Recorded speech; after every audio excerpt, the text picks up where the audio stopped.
Well, good morning. This is Gary, and I know I have a dark face here. It looks like the light is coming through the window behind me, so it casts kind of a shadow.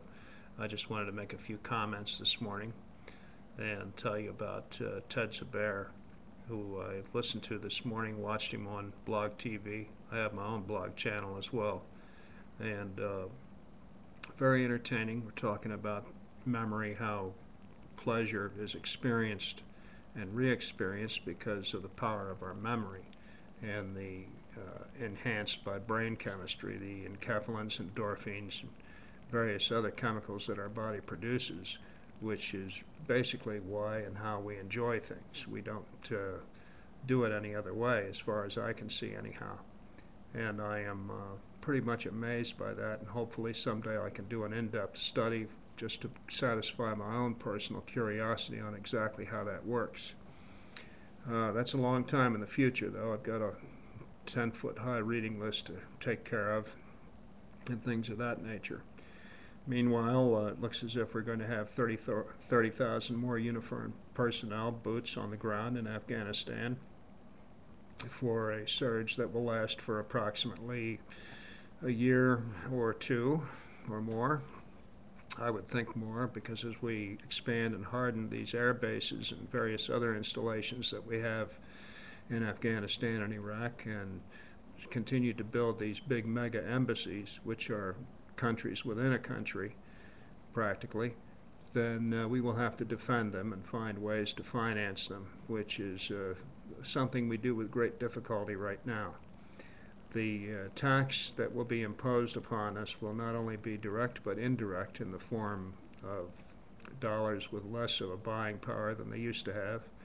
You now have families that members of which are working a full-time job plus a part-time job, which many times turns into a full-time job, just to bring home enough money to equal the same paycheck buying power that would have been possible with one job in the early 1980s, or say the 1970s.